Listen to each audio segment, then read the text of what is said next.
Hey everybody, this is Alex Merced from alexmercedcoder.com, and this is another sort of basic tools kind of video.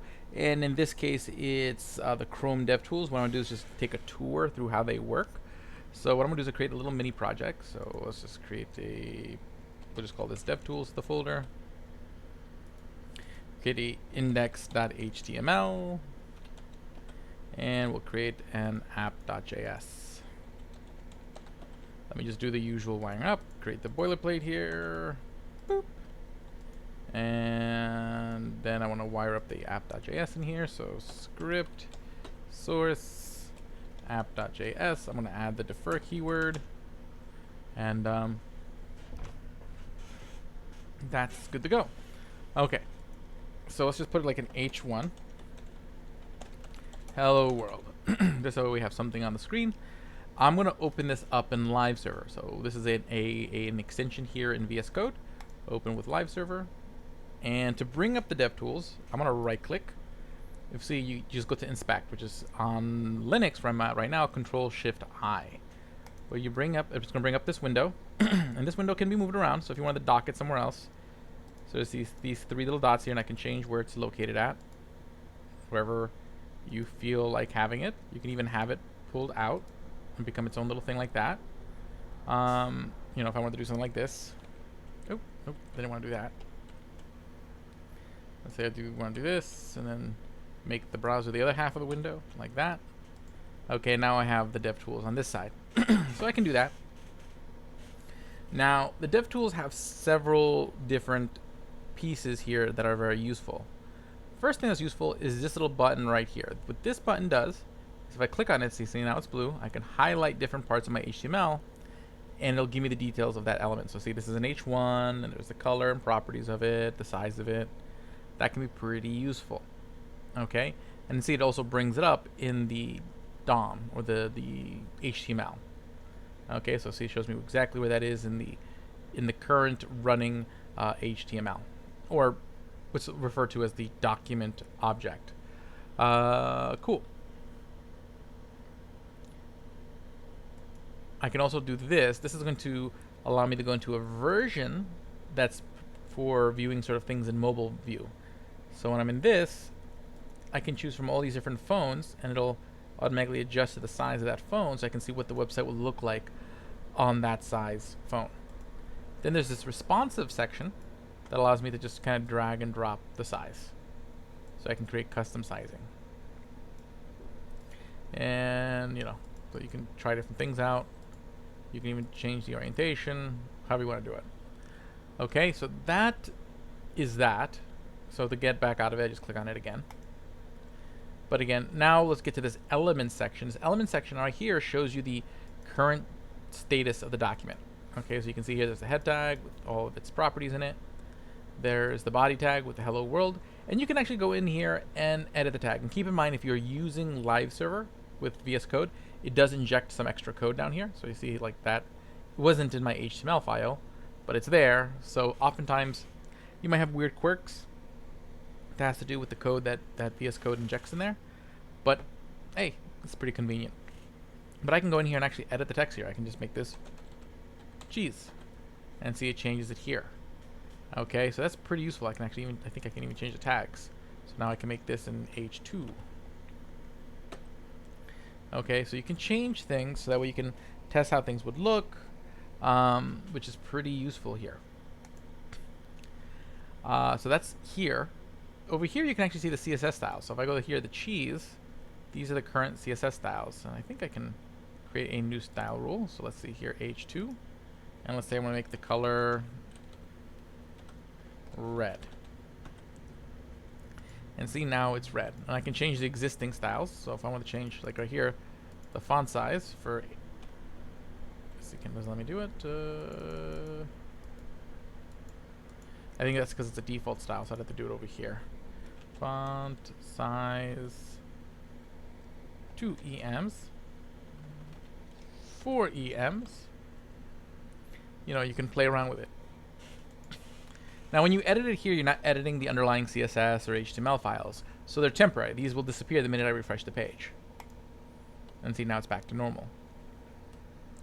but it's very useful for just kind of like experimenting and trying to figure out what settings will get you where you want. I can also highlight an element and take a look at, like, here are some different computed values, like just kind of seeing like where margin and padding is. Event listeners. So if there's any event listeners that I've assigned, I can see them here. So let's just assign an event listener to that hello world real quick. So you may not know how to do this yet, but just so you see what I'm doing is I'm selecting the H1, so document.query selector. I'm selecting the H1 element, and then I'm going to add an event listener. Add event listener. That's going to happen when I click on it. And whenever I click on it,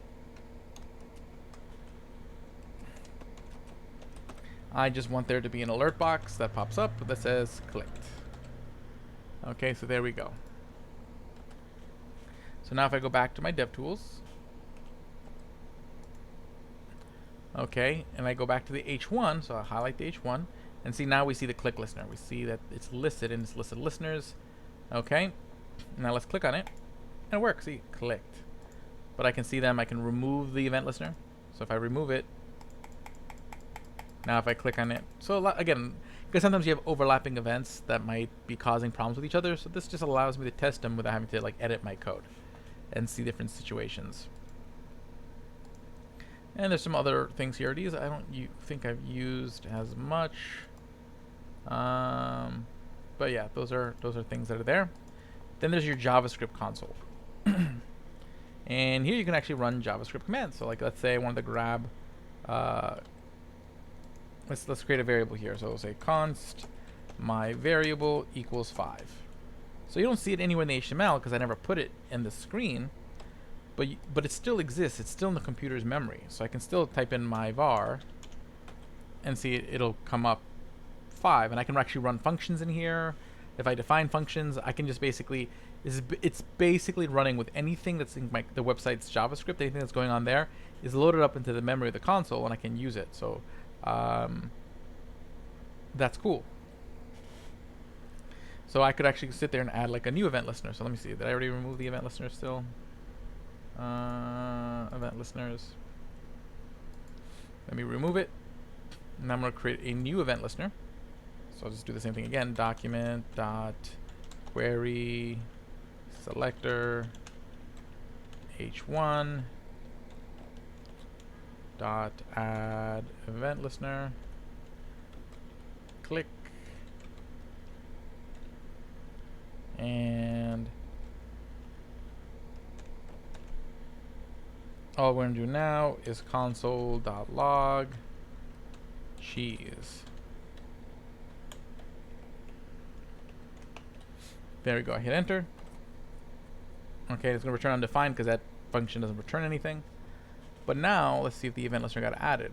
Back on the H1, no, it doesn't look like it did. Oh, there it is. Yep, there it is. It got added. So let's see here. Let's see if it worked. So instead of the alert, when I click on this, it should say cheese. Oh, and it worked. See, there. It says cheese. So I can actually do cool JavaScript stuff here. Again, it doesn't edit the underlying JavaScript in my JavaScript file, but allows me to interact with the site, play around with it, try to do things to try them out. Okay. So that's pretty useful. Sources. Sources is really useful because one problem you might end up having is that you have your JavaScript file, but you didn't connect your JavaScript file just fine. And one way you can tell is you look here under sources, and here are the websites that these are the files that are connected, and I can see their source code here. Now, if app.js was not showing up there, that means I didn't connect it right. So then, of course, that's why the code isn't working, but it is connected. Okay. Yeah. So that's all there. That's pretty useful. Then there's network. So if you make API calls, they'll show up here. Okay, so basically here we just see the calls for getting the actual files that we're running. But if you were to do things like fetch, Axios, make different calls to different APIs, you could actually see the details of those headers and those responses here, which is really useful when you're doing that. Performance, I've never used this, so I'm not quite sure what that does. Memory, never really used this either. Application, I use this all the time. This allows you to see what kind of information is stored in your application. So in the browser, you actually have these like places where you can store stuff, session storage and local storage. which it's just like a little place to store information, and you can store strings in there. So I'll show you. So if I were to do window.local storage dot set item, that means I'm going to set an item. So we're going to say my age is the item, and what we're storing in there is my age, which is 35. So now if I go back over here, I go to application, I go to local storage, and see, now I see that my age is stored in there. And that's stored in my browser. Okay, I could also do it under session storage. The difference is session storage disappears when you close the browser. Local storage will exist between multiple browser sessions. And if I want to go get that item, I could just do this. I could do window, we'll say const my age equals window dot local storage dot get item, and then I want it to go get my age. So it gets my age, and then what we will do is we'll console.log my age, save. And I retrieved it from, so let's go take a look over here in the console, and see there it is, my age, 35. Because it retrieved it from local storage. So you can store stuff in there, you can grab it in there, but again, I can see what's in there via this application section. Okay? So that's all well and good. That's all super useful. Okay? So getting familiar with the Chrome dev tools and these the inspector panel and learning what all these different things do can make it really easy to diagnose problems, make sure your application is working the way it should. It just makes life easier. So why not? So my name is Alex Merced from alexmercedcoder.com. Have a great day and enjoy.